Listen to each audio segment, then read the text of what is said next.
리비아 모델은 우리가 북한에 생각하는 모델이 전혀 아니다. 트럼프 대통령이 북한 비핵화에 대해 이같이 입장을 밝혔습니다. 또 여기에 김정은 위원장이 정권을 유지할 것이라고도 말했습니다.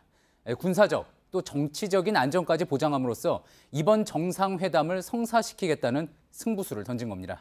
이제 나흘 뒤 워싱턴에서 한미 정상회담이 열립니다.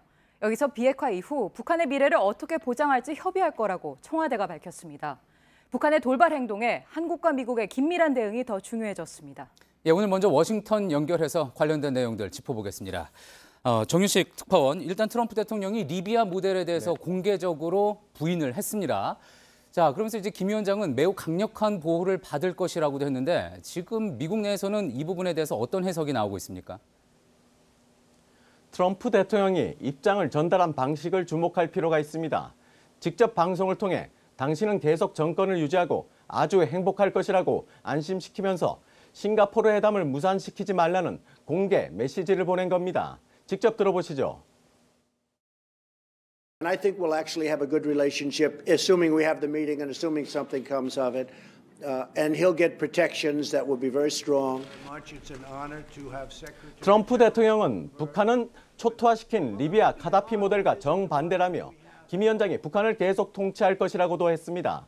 CNN과 월스트리트저널은 이 같은 발언은 북한에 대한 군사적 안전보장을 넘어 김 위원장에게 권력을 유지할 것이라는 정치적 안전보장까지 제공하겠다고 약속한 것으로 해석했습니다. 자, 그런데 이 트럼프 대통령이 부인한 리비아식 모델이라는 거는 그동안 이제 볼턴 보좌관이 주장해온 북한 핵무기를 먼저 해체한 후 미국에 반출을 한다. 이 모델일 텐데 그러면 어떻게 되는 겁니까? 이 모델, 그런 모델을 이제 검토하지 않는다는 거라고 볼 수 있을까요? 꼭 그런 의미는 아닙니다. 리비아 모델을 놓고 트럼프 대통령은 볼턴 보좌관과는 서로 다른 시점에 초점을 맞춰 얘기한 측면이 있습니다. 볼턴 보좌관은 2003년 핵 프로그램을 해체해서 오크릿집 연구소로 반출했던 리비아식 비핵화 방식을 주장했습니다. 반면 트럼프 대통령은 비핵화 이후의 결말 부분, 그러니까 2011년 가다피 대통령이 나토의 공습과 민중봉기로 사망하는 등 정권이 붕괴된 걸 얘기한 겁니다.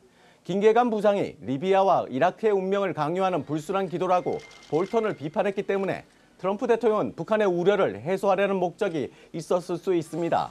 그러면서 북한이 비핵화를 하면 한국처럼 강력한 번영을 누릴 수 있다며 한국 모델을 대안으로 꺼낸 겁니다. 워싱턴 포스트는 대통령이 볼턴 보좌관과 서로 다른 리비아 모델 해석으로 혼선을 야기했다고 분석했습니다. 그러니까 핵폐기 방식에 있어서는 큰 차이는 없지만 그 이후 방식이 다를 수 있다. 이렇게 해석을 할 수가 있겠군요. 자, 그런데 또 트럼프 대통령은 이 비핵화 합의가 무산될 경우에 다음 단계에 대해서도 경고를 했습니다. 이 부분에 대해서는 어떻게 봐야지 될까요?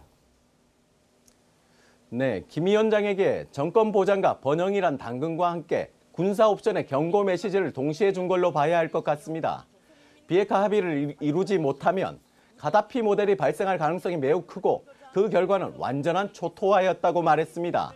지난 2월 말 대북 추가 제재를 발표하면서 제재가 실패하면 매우 거친 2단계로 갈 것이라고 했던 발언의 연장선입니다.